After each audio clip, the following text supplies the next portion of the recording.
Welcome to my studio. I'm John Bramblitt, and I have been looking more forward to this video in this series than any of the others. We're going to have so much fun because we are actually going to work on a complete painting. I'm going to take you from the very beginnings of it all the way through to the end of it, and it's going to be a lot of fun. So we're going to use all of our senses. I know we've been talking about that in the videos, and if you haven't seen those videos, please go back and take a listen, take a look at them.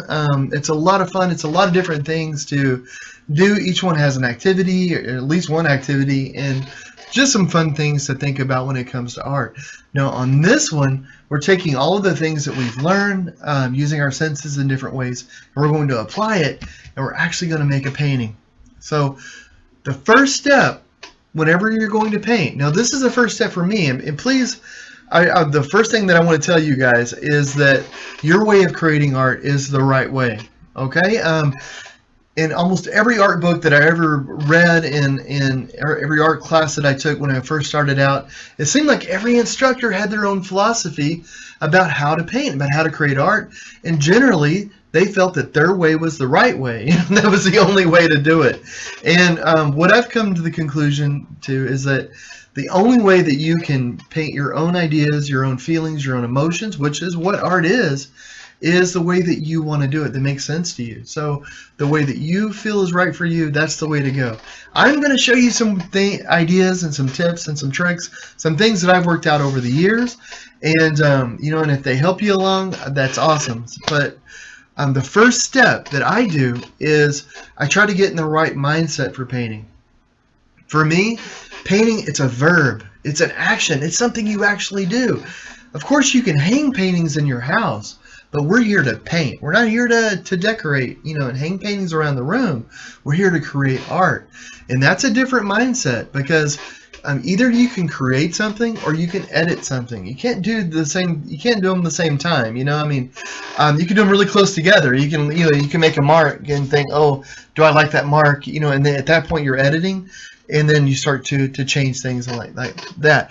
But when you're actually putting the marks down, when you're actually painting, you're creating. So the more that we can get in this creative mindset where we're not judging what we're doing all the time, we can actually push ourselves a little bit further. It makes it easier.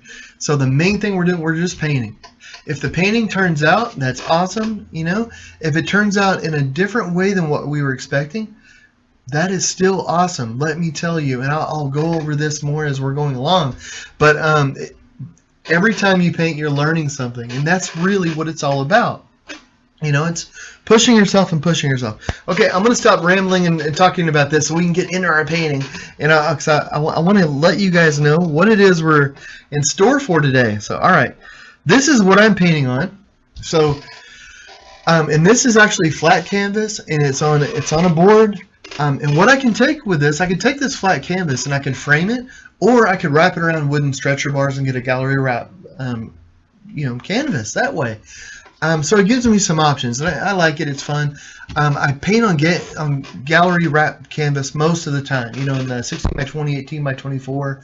Actually, I have some that I'm working on the other side of the studio that are actually 10 feet tall, and it's 24 feet wide. So, so big. This isn't going to be quite that big, guys. Don't worry. I'm not going to throw that at us. But I like these flat panels too, because if you're traveling, it makes it really easy to travel. So. But you can paint on whatever you want. Paper, flat canvas like this, stretch canvas. It doesn't matter. That's not going to affect your painting really. It's just going to affect more how you hang it, for the most part. So this is prime canvas. I would suggest buying prime canvas so you don't have to prime it yourself. It just skips a step, especially if you're first starting out. Sometimes I'll prime my own canvas. I used to always do that, but now I found some canvases I like, so I just buy those. Now brushes, if you go into an art store and you start looking at the brushes and paint, you could start to have an anxiety attack.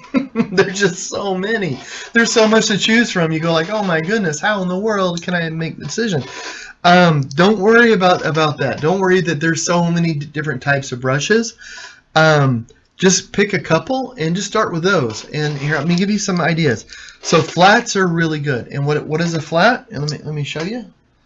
This is a probably, oh gosh, a 3/4, a 1/2 inch flat. So it's just flat. It's just flat on top. So it's very thin. This one's not quite so thin because it's an older brush, but I love it. Let me show you another flat. This one, gosh, I want to say it's like a size 10. Feels like a 10 to me. But and don't worry about the numbers really either. Just go for a size, see what feels good. But this is a flat. Now this one here, it's a Filbert. So I don't know if you can tell, but it's like a flat. Like it goes out. You know, it's sort of flat like this, but it's got rounded edges. And this brush is really nice for making little points. So little tiny spots that you want to get some detail. A Filbert is awesome for that. So flats, Filberts, and there's a round. Here, let me show you a round real quick. Okay. This one's a little dirty, so let me dry it off here. Okay. And this is a round. Now, when you think about your stereotypical art paintbrush, you know, that you usually see like maybe in a cartoon or something, this is the brush. And in a stereotypical, because they are awesome brushes. You know, you would use the heck out of these. These are wonderful. But right now, I'm just going to be using the flats.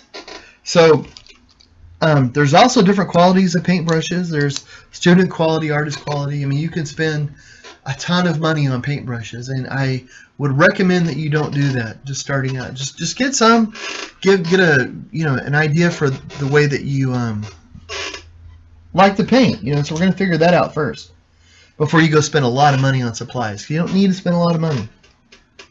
Okay, so what we're going to paint, guys, is a tree with some hills behind it. And the reason we're going to do this is going to be a fairly simple composition, but in reality, there's no real simple compositions. As you know, it's how much artistry you put into it. I guess in a way, it'd be a way of thinking about it.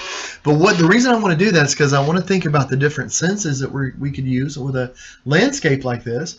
Plus, I want to give you an idea of atmospheric perspective. I can't say it apparently, but atmospheric perspective, and that'll give your paintings a lot more depth, a lot more pop to them. You know, so we're gonna talk about that, about how to handle colors. You can have really bright color and it won't get muddied. Have some atmospheric perspective. I swear I can't say that phrase today. Okay, but what I'm starting with, I'm gonna make my hills purple, I think, because I'm probably gonna have a bluish sky. I'm not gonna get too crazy today. Kind of a bluish sky. So So what I'm drawing here, let me see, sorry, my thing is beeping. Okay, so what I'm drawing here, I'm going to start with the tree trunk. Let me see. Sorry, my nose is itchy. So I'm going to start with the tree trunk, and I'm going to go about here.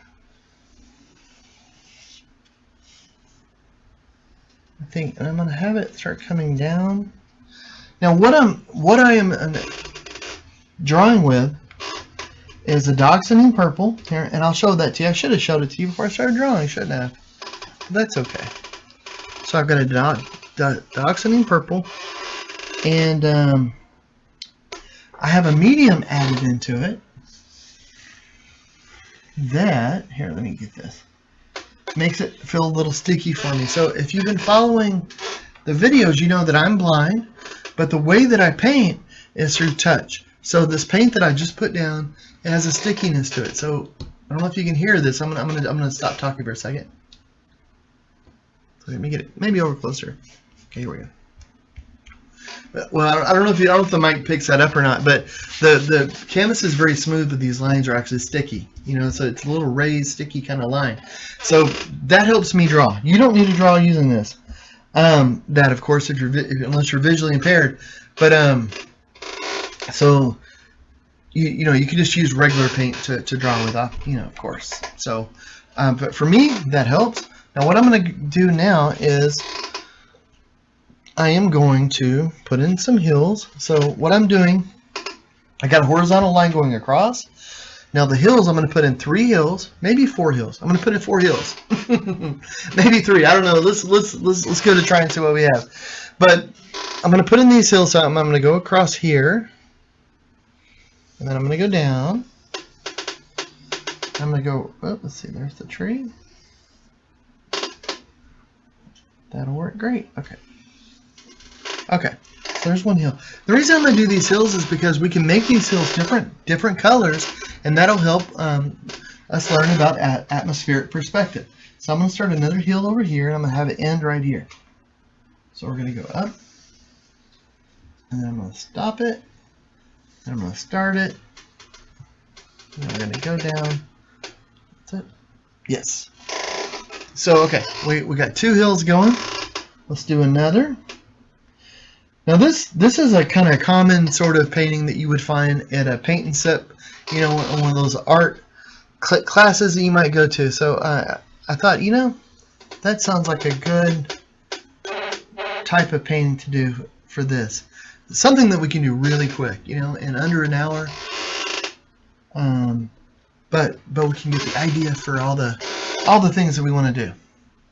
So here, I'm gonna make my tree just a little bit taller.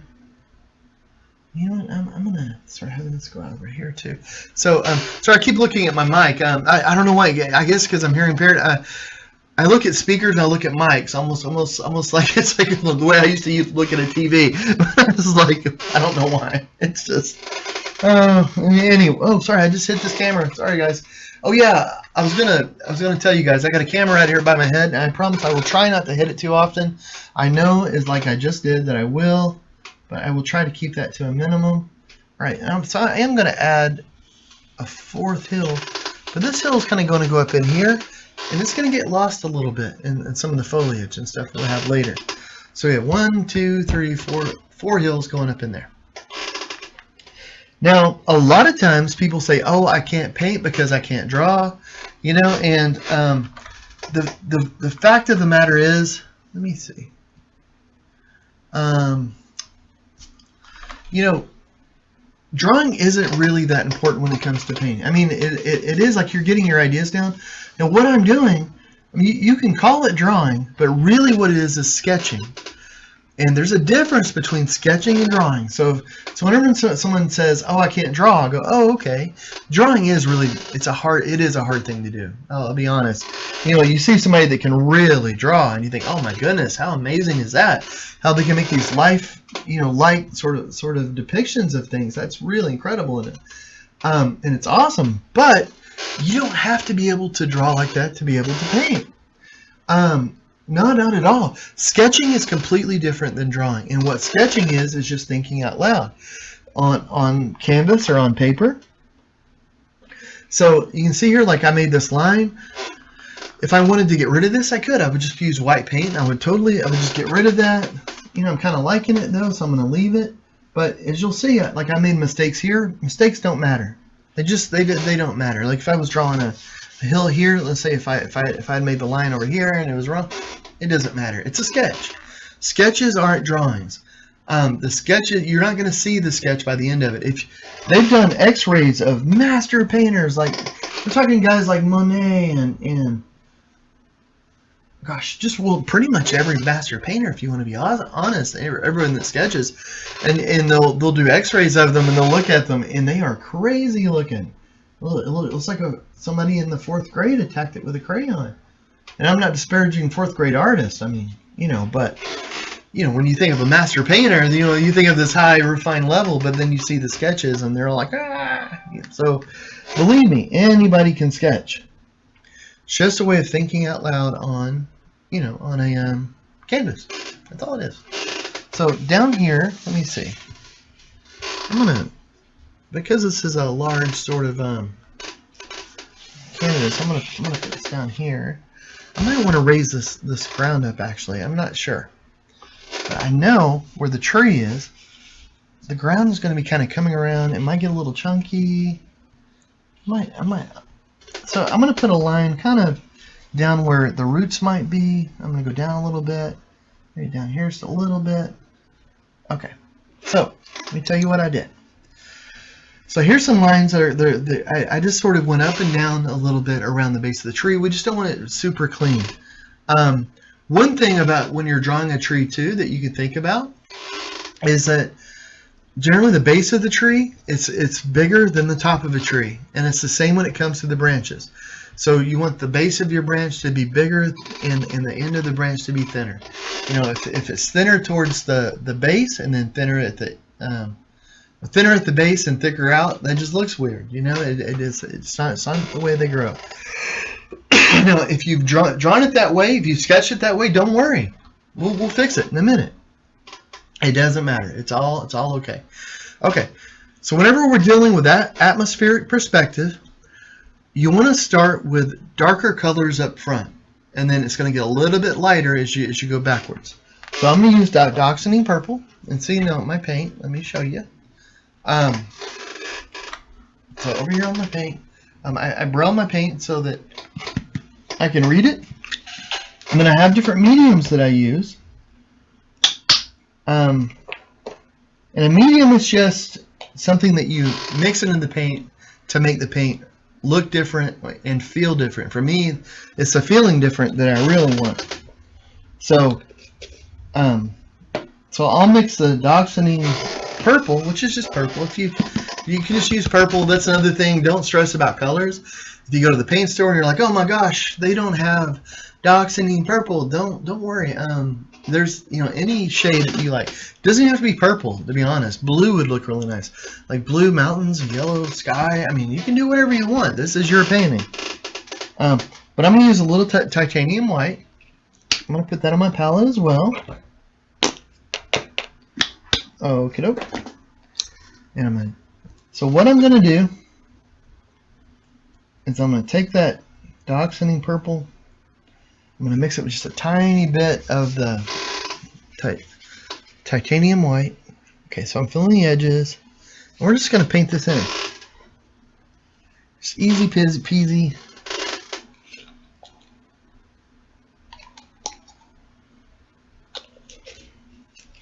Now, the technique that I'm using right now, it's called blocking in a painting. And that's a technique where you put your basic colors down.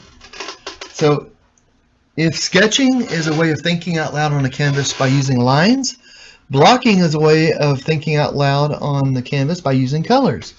So you can tell by using like sketching and using these blocking techniques, there's not a whole lot of artistry here. I mean, there's a lot of artistry, but I mean, I guess I'm not describing that well, but I mean, there's no like crazy art techniques. It's funny, you break down painting into its basic components. And you go like, oh, okay, well, this is just drawing a squiggly line. And if you don't like that line, then you just draw a line next to it. And if you don't like that line, then you draw another line until finally you get a line that's going the way you want it. That's sketching. You just keep drawing lines where you go, oh, this one right here, that actually kind of connects it to in the way I wanted. Doesn't matter about the 100 lines that didn't, who cares? That doesn't matter. It's the one line that goes the right way. Now with colors, a way of thinking out loud with colors is called blocking in, and this is something that master painters have used for centuries, and it's such a great way to be able to paint. I love it. I sketch on almost all my paintings, well, all my paintings, and I block in almost all my paintings.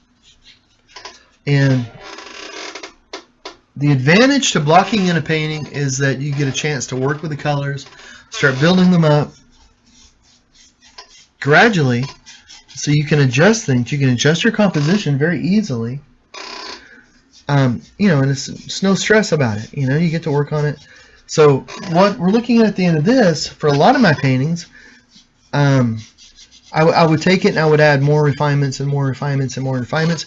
Because this is about an hour video or so, we're not going to go too many crazy refinements on it. Which is fine, actually. I mean, that's pretty much like pop art. So if you see pop art, you think lots of bold colors, not necessarily a lot of shading, not a whole lot of nuances, and it can look pretty awesome.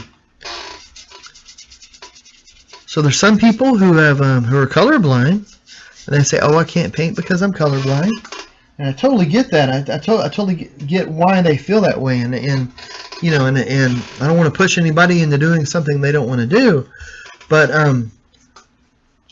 there are ways to be able to control color with not being able to see the color. Plus, if you can see value, so which is just the lightness and darkness of a color. So if you're good with value, then not having to be able to see the color isn't maybe that important. And what I mean is that there's ways to get around it. So like you can even you can block a painting in using grayscale, like blacks and whites and grays, and just get the shading right, the tonalities right.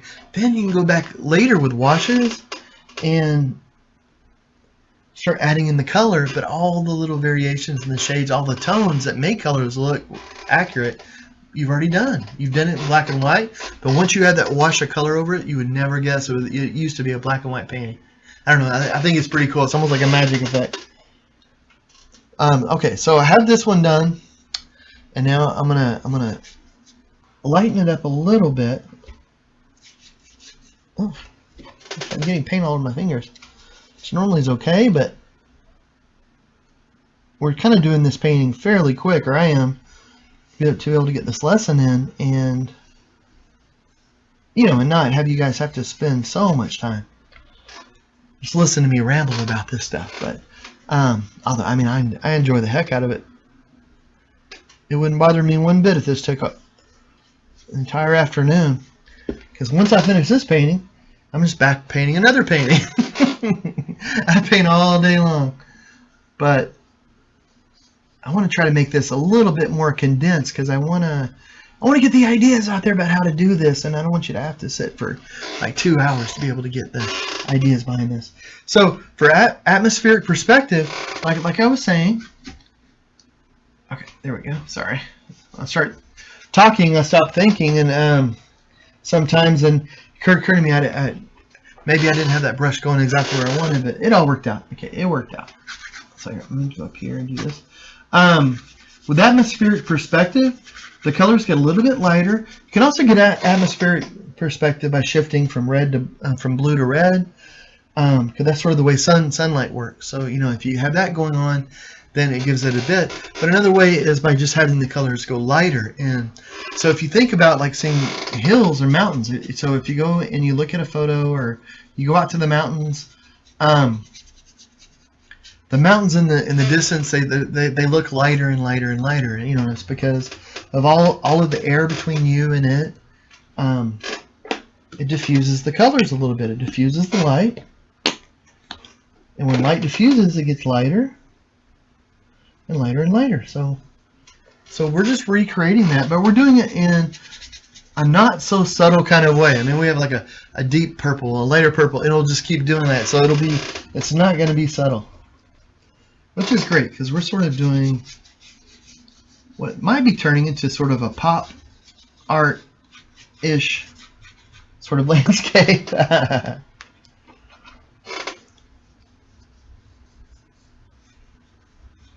So with my artwork, I do commissions, I do murals all around the world. My artwork goes to over 120 countries, all over the world. I work in museums all over the place, and it's so much fun, and I feel so blessed to be able to do that.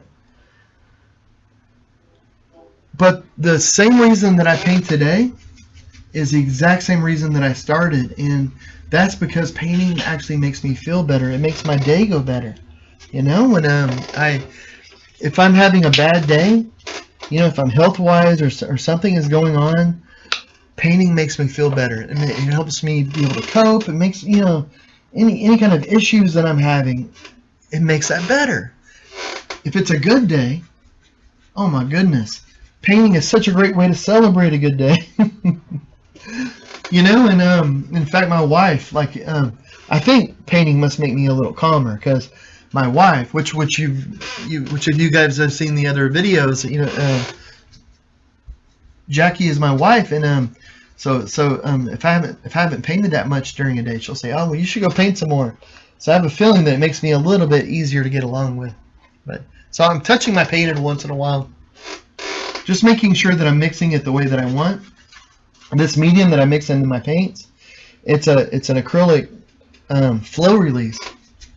And it'll make it feel a certain way. So I'm just making sure that the paint I'm putting here feels like the paint I just put down over there. Because if it feels the same, it's going to look the same. So let me see. Actually, you know what? I'm going to switch to a little bit bigger brush, I think.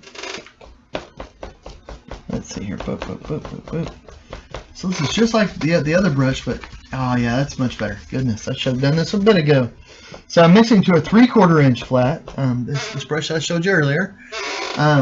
This is why I like this brush so much. It's just, I don't know. It's like Speed Racer in brush form. So I've got all this paint up here. It's going to help keep me in line. Ah, sorry, my nose. Okay. Ba, ba, ba, ba, ba.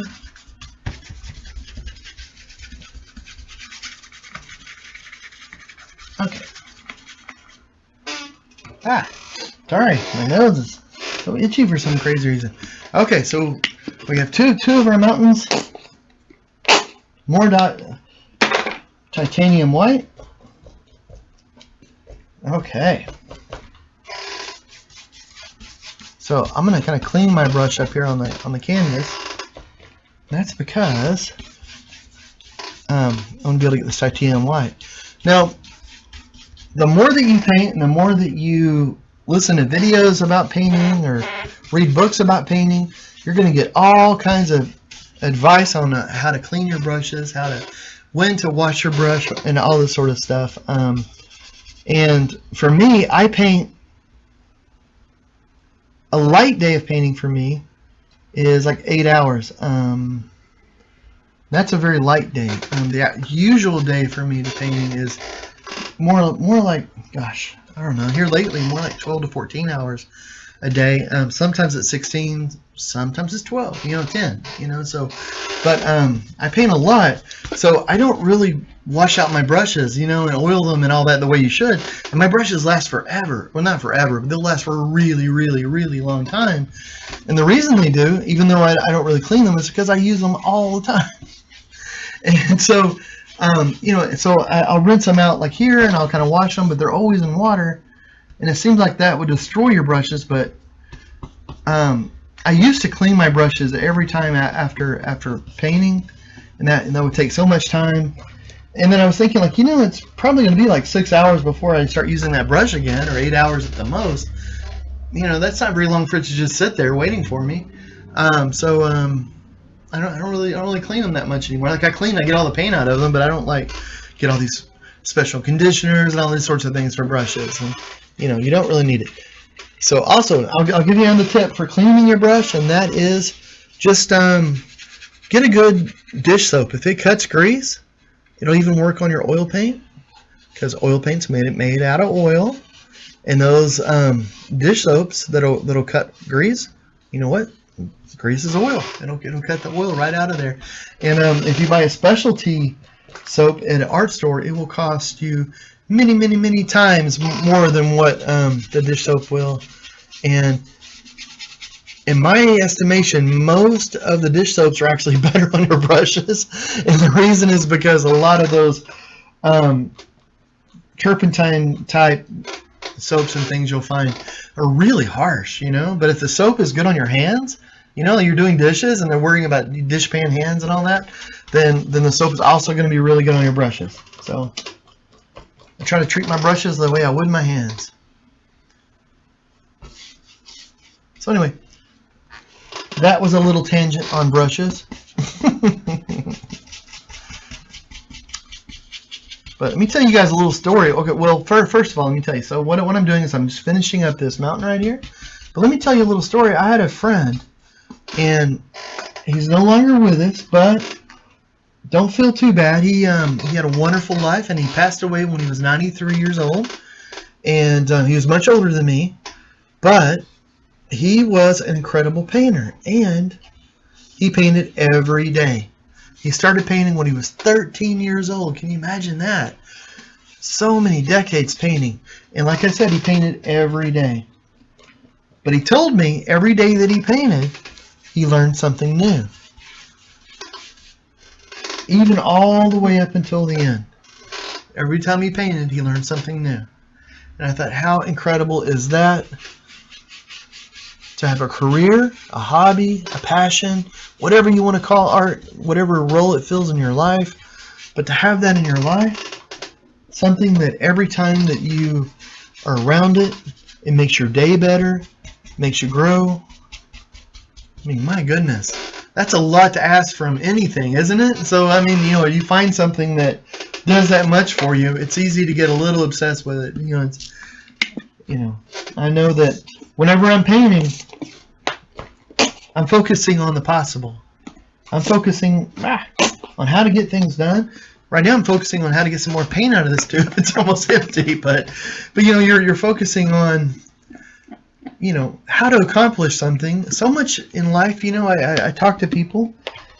There we go. That's not like maybe enough. Let's see. But I talk to people, and it's really easy to get bogged down with stuff in life that isn't really that important in hindsight. Like I remember when Jackie and I were going to have Jack. We got the great news.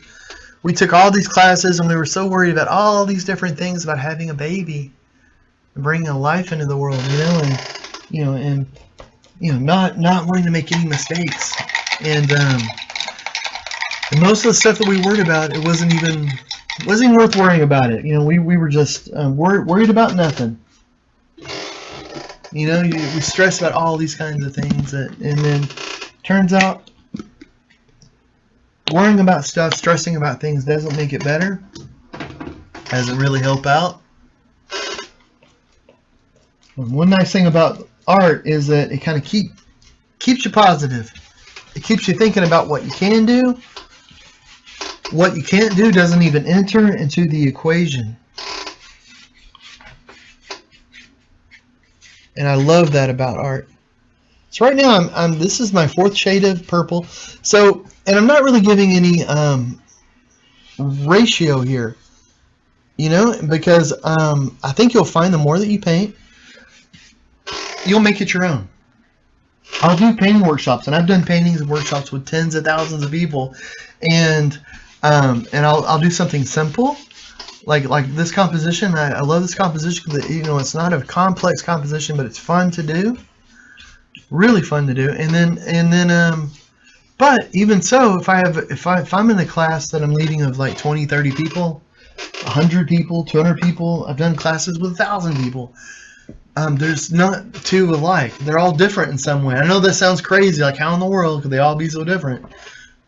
You just got to come, and we've got to do a live workshop together one day, and you'll see. It's incredible the amount of imagination. Because right now, like you're thinking, oh, it's just purple mountains, but we're going to start adding some color in here too. Plus, not everybody's going to. I guarantee you, even though you may be doing a purple mountain and I'm doing a purple mountain, the other person that's watching this or whatever, they may not be doing it. They might be doing some crazy pink. And if you're the person doing the crazy pink, all right, way to go. There's no right or wrong with this. You paint it the way that it feels right to you. Oh, and I would also, Durham County, the library, I would.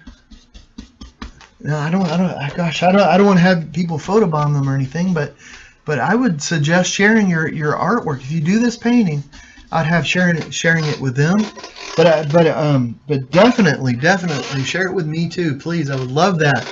On Facebook, it's just my last name. It's Bramblitt. Actually, it's my last name on everything. If you want to send me an email, it's Bramblitt@gmail.com. So if you have a question about this painting or another painting, don't hesitate to reach out to me, please. On Facebook, Instagram, Twitter, I'm just Bramblitt. So it's just my last name. Easy peasy.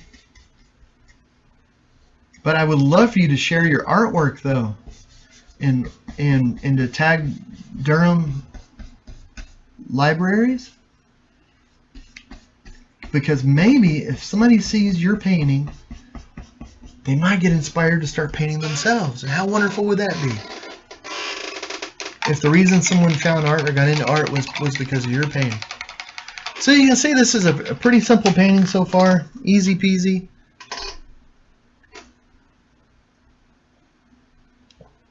Sorry, I'm talking so much, guys. Here lately, all this the pandemic and everything, or this being in the studio, I'm not used to talking so much. My wife may disagree, but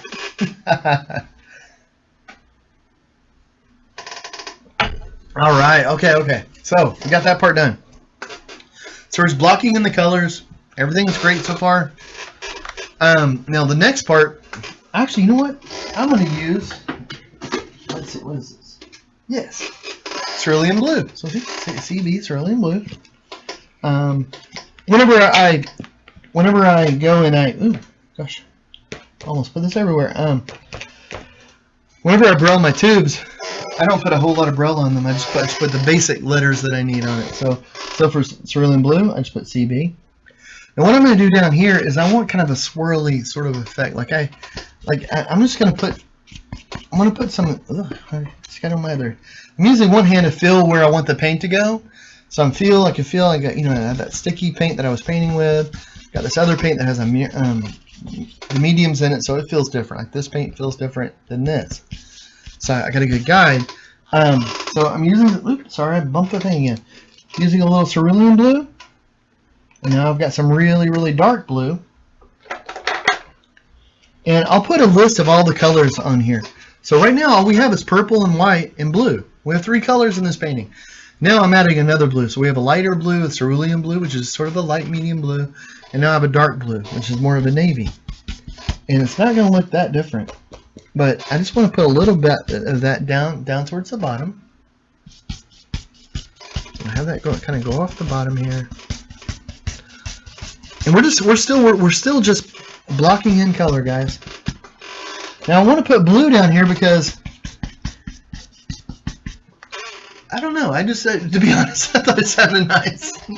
The blue and the purple, I think that'll work well together and all that. I think it'll be nice. But also the other thing about using blue on the bottom for a landscape is I can also work some greens into there. And that'll kind of tell I think a person's eye who's looking at it like, oh, ground green, cool. But it doesn't have to all be green. Yeah, I'm gonna mix some titanium white, and I'm just throwing this in here too. Now I'm blocking in the color. I know I keep saying that. Maybe I should describe it a little bit more. In that, it doesn't mean that everything is going to be perfect. In fact, it's the exact opposite of that. We're just covering it with color, and I'm using some lights. Where I think, maybe it'd be interesting for it to be a little lighter than normal, or what the other is. And then dark, for where areas that might have a little shadow. Because if you see ground, it's not just one uniform color. There's lights and darks. So everywhere that I put the titanium white and the blue together, it's going to be a little brighter. Or where I put the darker blue, it's going to be a little darker. And that'll really start adding up in a minute when I start adding in some other colors. They'll be like, oh, so that's why that's darker and lighter.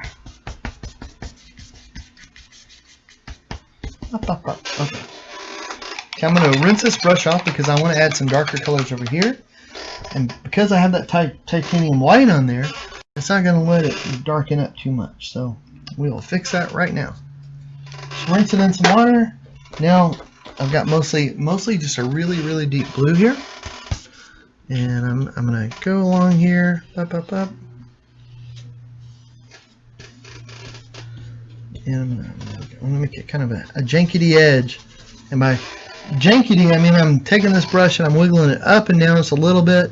That way it's not just a perfectly straight line. I don't know if you've ever taken a look at nature before, but it rarely goes in just straight lines. So, okay, so now we got a lot of blue, whole lots of blue. And by the way, I've never done this painting before, so will it turn out? We'll have to wait and see. I don't know, but that's part of the fun. Like sometimes I'll do paintings that are fairly similar to another, especially if I had a really good time doing it, or if I was doing a painting and I think like, gosh, I really want to do it this way, but I want to do it this other way as well. So I'll end up doing like maybe 2 or 3 paintings, but all done in a little bit different ways because I just couldn't, I just thought like, oh yeah, mountains like here would be great, but I want to do an orange set, or I want to do a yellow, and then I will kind of redo some paintings. But for the most part, I don't really do the same thing over and over. I mean, similar things. I love doing park scenes. I love painting dogs, but I've never done this painting before, like this with the mountains and all. I just thought it'd be an interesting one for today. Okay, we need to let the blue dry. So let's tackle that tree. Oops, I hit the thing again. It's on top of my head. Okay, so the tree, I'm going to go stereotypical for a moment, and I'm just going to use brown. But what I'm going to use is burnt sienna. So I'm going to put this on here. Now, this is going to be sort of a transparent burnt sienna. And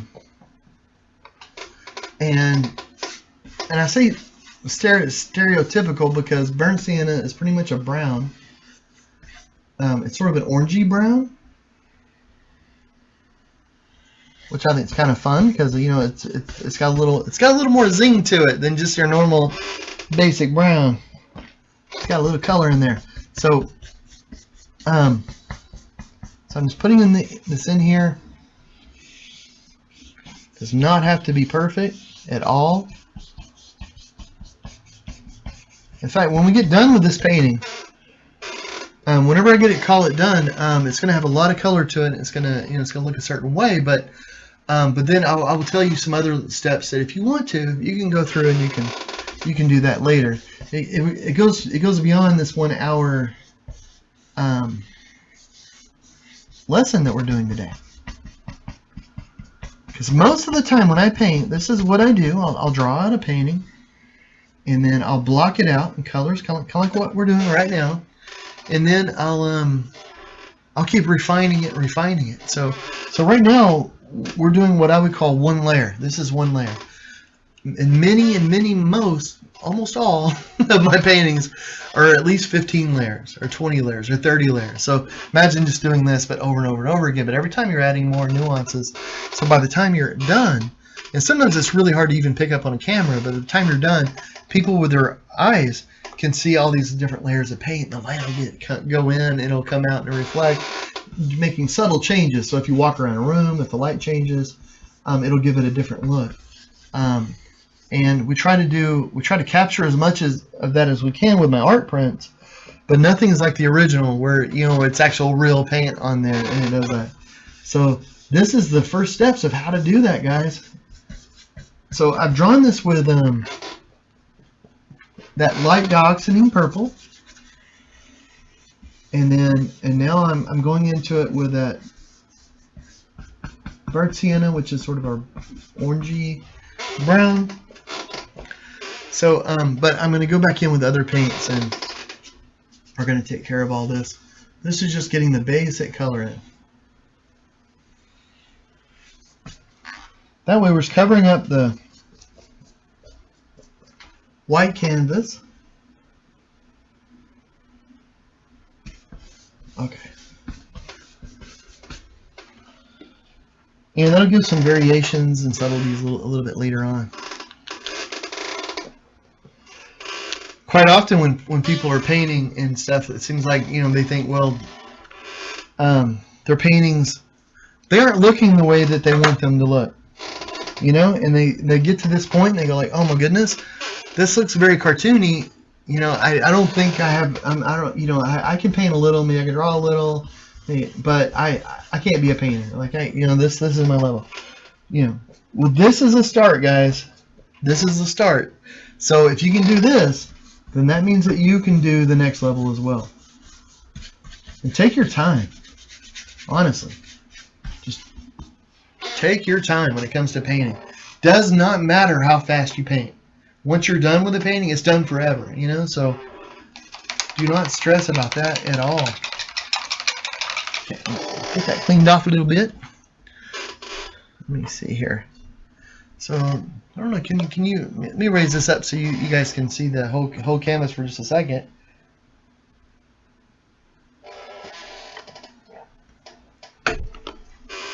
And so there, you can see for a second.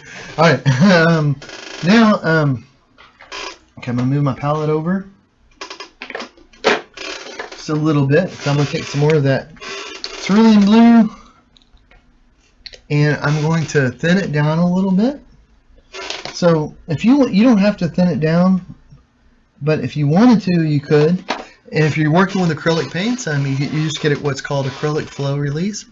You can mix it with water, but if you mix acrylic paint with water too much, it'll start to crack. And that's because acrylic paint has to bind with itself in order to in order to make a paint. If you put too much water, it's not able to bind with itself. And then the paint kind of goes, it shrinks up and it makes that crack sort of look. So if you've ever had a painting where it starts to crack, kind of like a watercolor painting, if you add too much water to the watercolor and you get done with it and it cracks, it almost looks like a muddy road the sun's been on. It's the same thing. So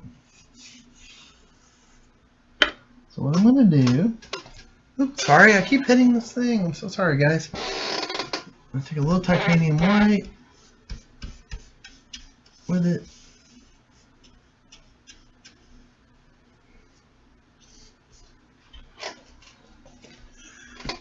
And I'm just going to put that up here in it like that.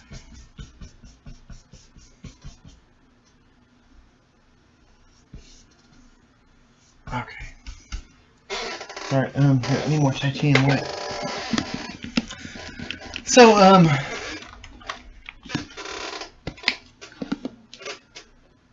we got the Cerulean Blue. Got this little bit of white going on. So I just want to get it down to the edges a little bit. And I'm going on a horizontal kind of way because to get it close to the mountain, I'm kind of following the mountain, but I don't want it to. I don't want the sky to look like it's just another mountain. Although it would be kind of cool, but I just want to get it close, but not necessarily have the same shape. So I'm not talking much because I'm trying to touch and feel.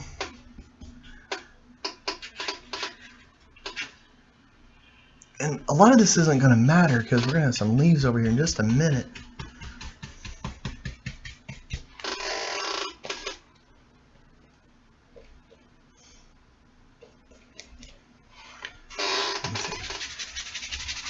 Okay, I'm going to put a little bit darker blue up here.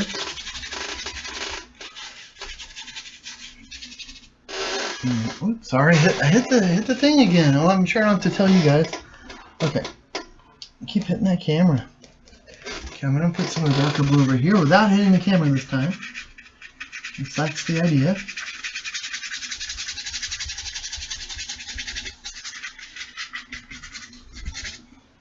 And I'm going to get some of this other blue that I have down here.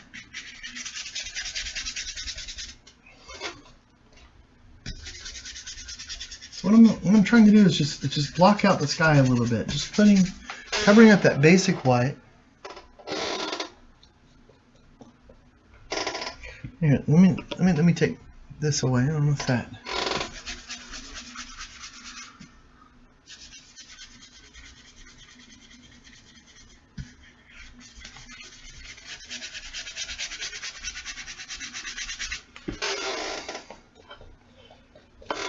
So maybe you can start to see why making little mistakes isn't really that big a deal. So like if you were doing the drawing, you remember me telling you that a lot of people say they can't paint because they don't know how to draw?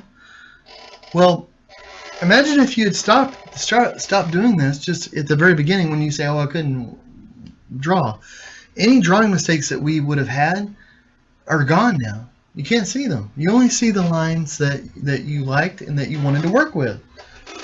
That's why I say, it doesn't matter if you can really draw or not. That doesn't come into play when it comes to painting. Anybody can sketch. Sketching is just trying to get ideas of lines on the canvas. And now, the more you do it, the quicker it is and the better it becomes. More realistic. Now, like a painting like this, we're going through pretty quick. Try to get some more of this paint. They're going through pretty quick, so it's going to have a certain look to it.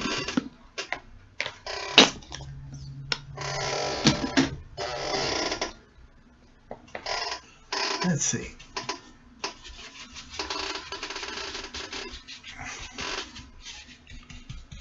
Some more.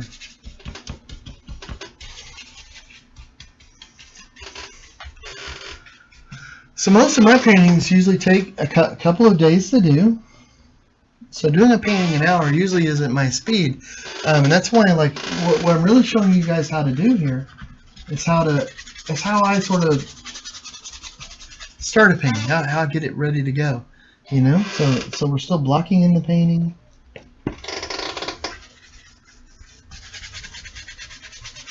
So we're almost done with the blocking in. Right now I'm just adding more of the cerulean blue and titanium white.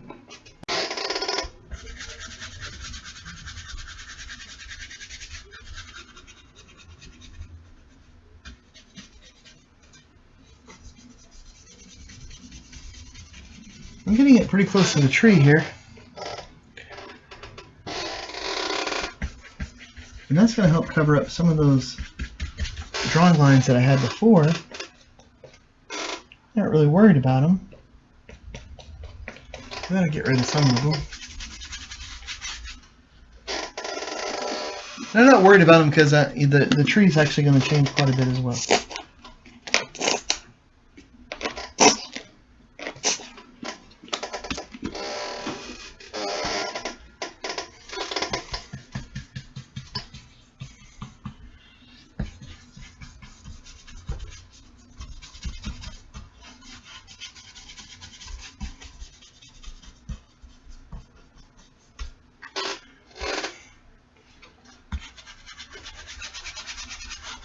Okay.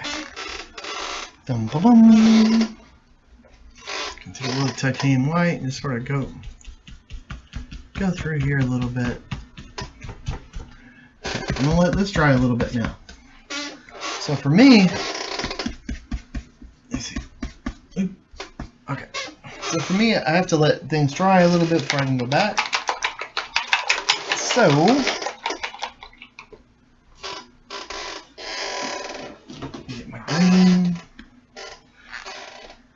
and we shall put a little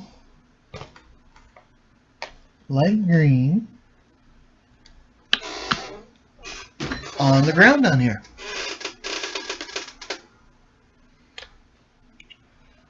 So most of this is pretty dry, and I'm just going in and just putting a little green here and there. I don't want it to be too much. But just a little bit, just so we get a little hint here and there.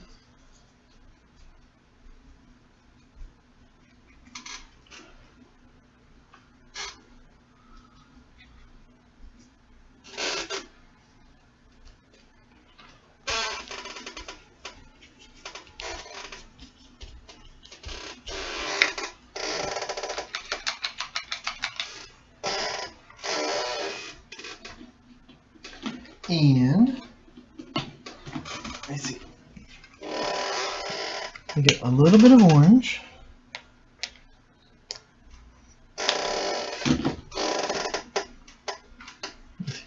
We'll clean that brush off real quick. A little bit of orange to that flat. So I just want to put a little bit of that around.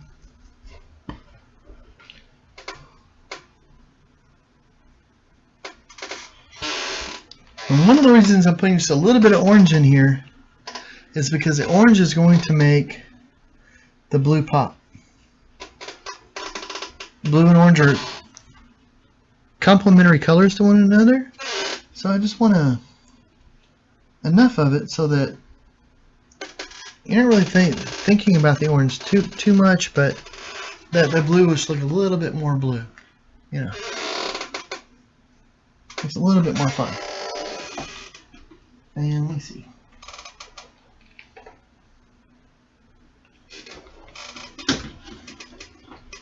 Okay, and then this will work. We'll get a little violet. Now this is going to be a really dark red, sort of a red violet. And just want to go down here.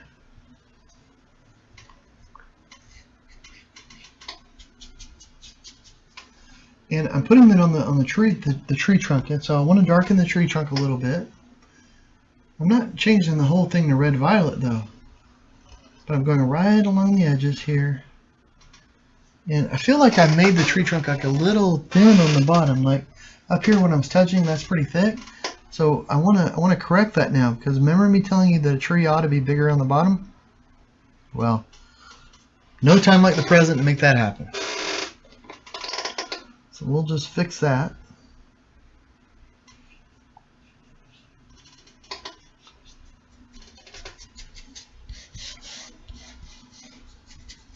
So I'm rubbing it with my finger. You can rub it with a cloth, but I'm wanting to just lighten this up just a little bit. Let me feel this other side. And then I'm going to make this side just the tiniest bit bigger too. I'm just going to cover up those one lines.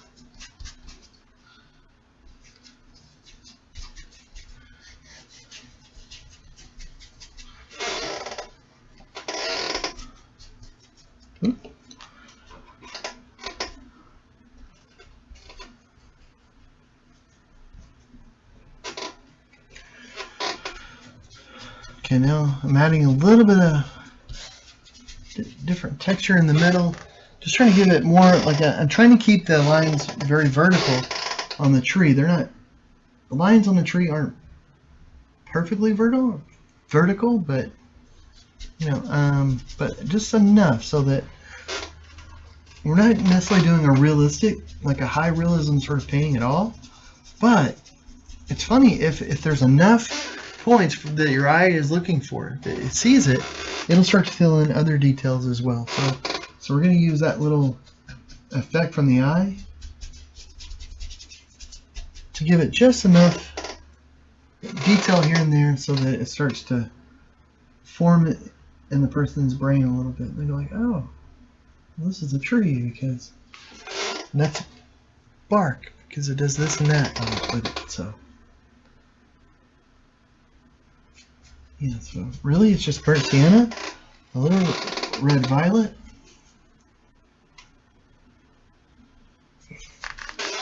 and cadmium yellow, medium hue. So let's see what that's like in there. Okay, I'm gonna put this down in here.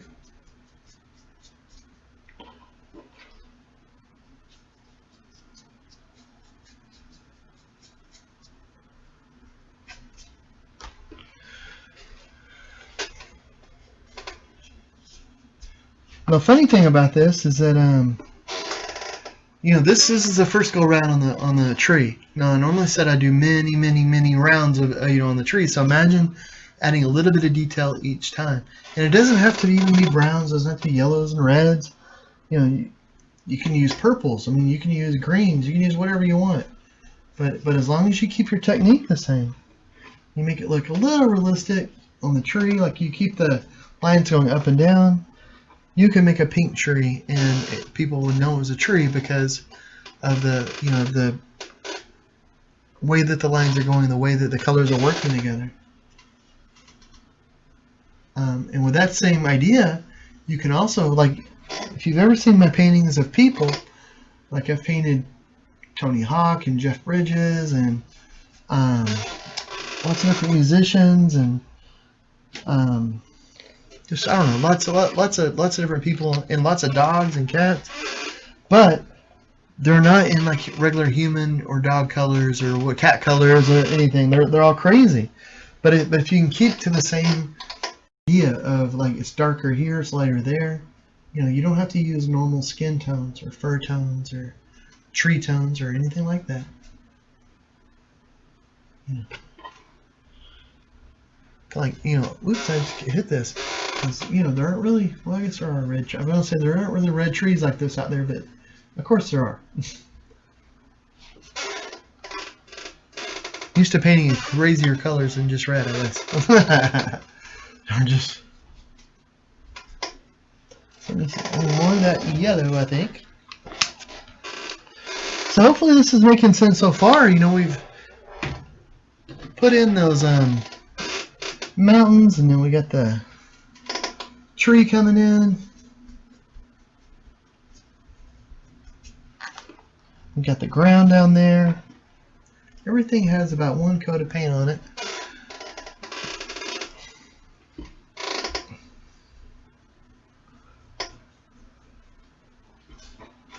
Which is good. Yay. Oops, sorry. Hit the thing again. I don't know why I tell you guys when I do that. I mean, it's probably pretty obvious when the whole world goes swinging. I'm like, oh, John hit it. Let's see here. All right, now whenever I'm going to put a little bit more red in, just darken this up just a bit more. And if I was feeling super fancy, which maybe I am, time-wise, if we have time for it, but I would start to add some blues in here. You know, if that sounds crazy. In fact, okay, so this is cerulean blue, just like the blue that we have down here. Now it's going to look a little different though, because of the colors that are underneath it. It's going to give it a much darker look. You know, if you mix red and blue together, it starts getting very, very dark. But it'll still have some of the blue sheen to it.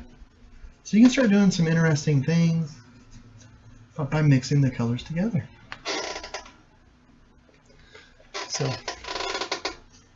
you can make a tree start looking a little bit older, like it's been around, it's seen some things.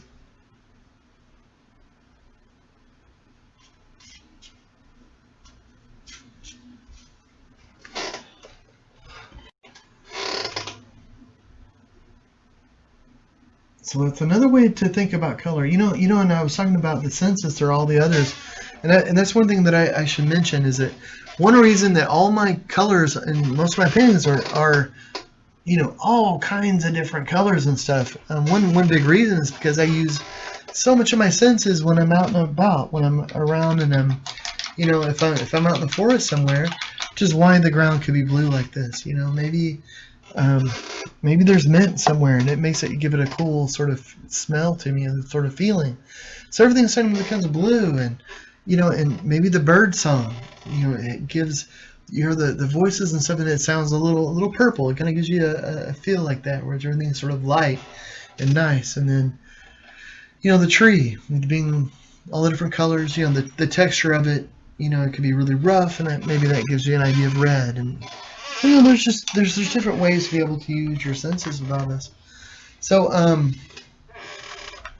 okay, now when I started this, the top of the painting is way up here, so I started this probably a little too high, but I want to have some foliage coming in. So what to do with the foliage? Green would be usual, but do we want to go usual? I don't know. Yellow would be really nice. In fact, oops. Now, is this, yes, ha ha ha. So with the yellow, this is kind of a bold thing, guys. I don't know. Maybe this isn't going to work out. Let's give it a try. You know, if you're not going to get a little crazy in your artwork, then my goodness, where can you get a little crazy in your life? So the reason I think yellow might actually work with this is because it's complementary to the purple, so it's going to get a little interesting. It's going to get a little interesting. So what I'm going to do is I'm going to think for a moment, and I'm going to put in kind of the lower parts of where I think the foliage might be. So I'm thinking in there maybe. So, and then okay. Boop-a-doop. Okay. And then this is probably going to go through here. And then this is going to come out here. Bop, bop, bop. More over here.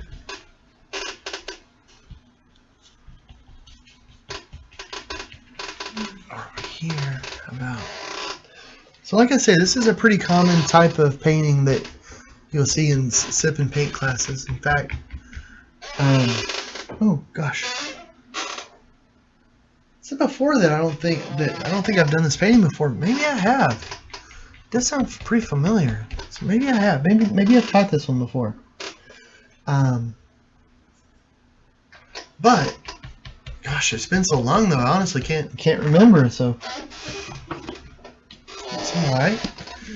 So what I'm gonna do? I love titanium white.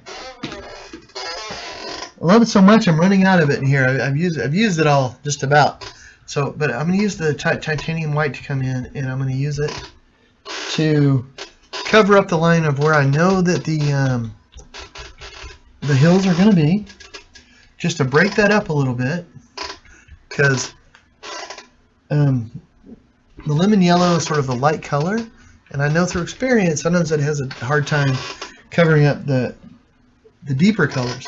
But also because leaves undulate, you know, they're not all one color. You have lightness, you have darkness, some are twisting this way, some are twisting that way.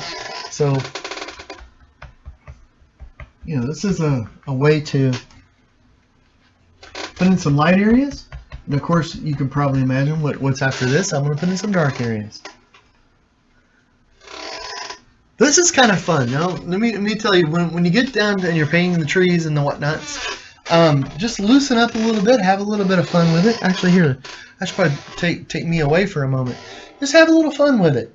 A lot of times I will use leaves to represent music, different emotions and feelings.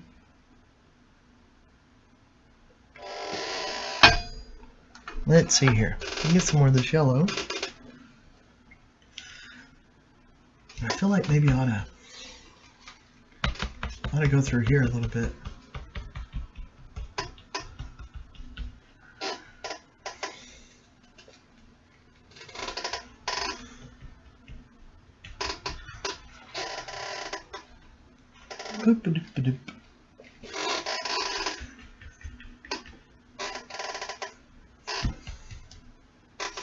You know what? If we're gonna get dramatic, let's just get dramatic. Let's just bring those leaves on down a little bit more. Why not? Gosh, if I'm not careful, I'm gonna start sounding like Bob Ross, and I'm gonna start talking about happy trees. If I do that, oh my goodness. I don't have anything against Bob Ross at all. I like Bob Ross, but he's got the whole happy tree thing covered. I don't need to go into that territory. So, oh my goodness. Let's see. So, if you followed me this far, then congratulations. I mean, and thank you. So you can see. So this could be a completed painting. You could call it quits here. I've been doing this just for over an hour, but also for me and most of my paintings, this would be a first step. And in fact, I might do this more. I mean, I might keep working on this painting. You know, get this to a certain point, and then maybe continue it and post it online. But okay, so we have lots of yellow here, and here we use some of that deep yellow as well. Get a little more of that. And then want that to pop.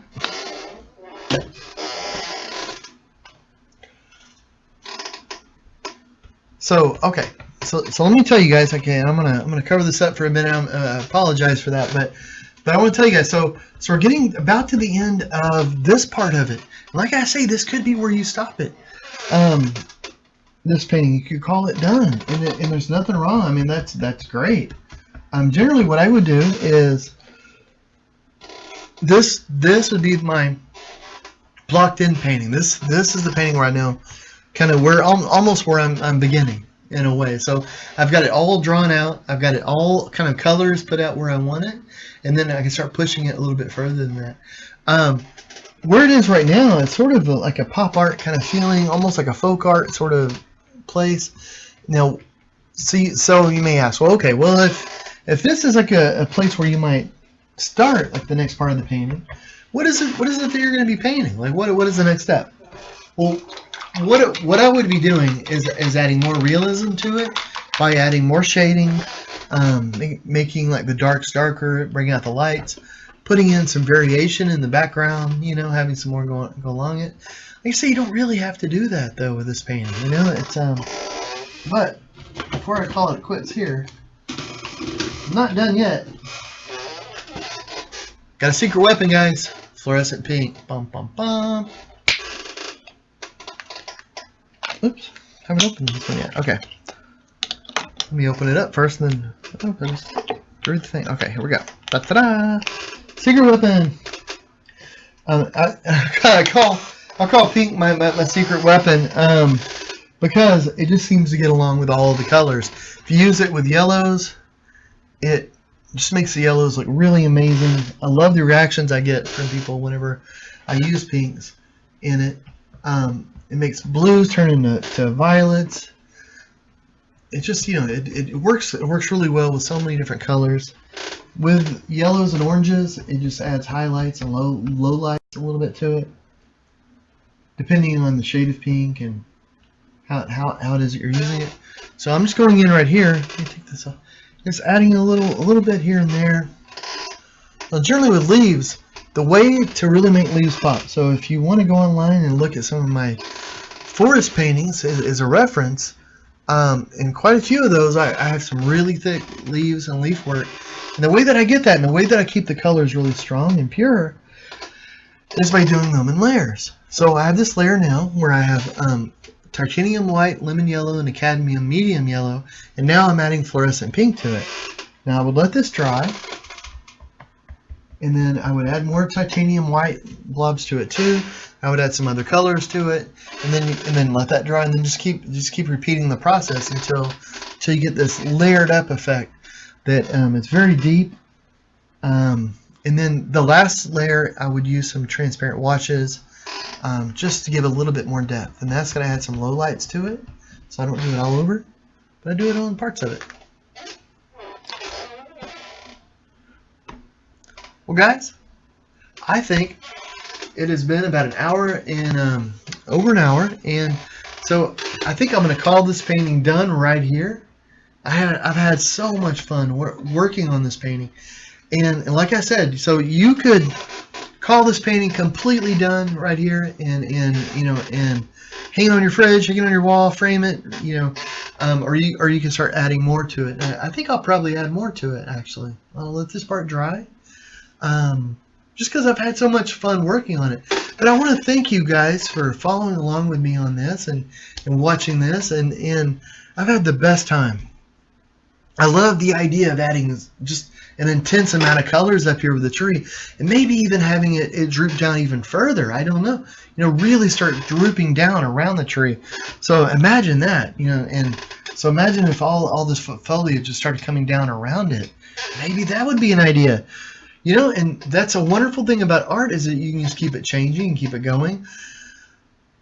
My passion about art, what I love about art, isn't necessarily having a finished painting or having the painting that you intended when you started. It's about the journey. It's about, you know, the actual process of painting and going through it. And so that's what I love about our artwork. But I want to thank you guys so much. And if you haven't seen the other videos on the Durham County, on the library, go back and check them out, guys. If you would, that'd be a lot of fun. And if you do the painting, or if you have any comments, let me know there, or let me know on my social media, because I would love to hear from you guys. Thank you guys so much.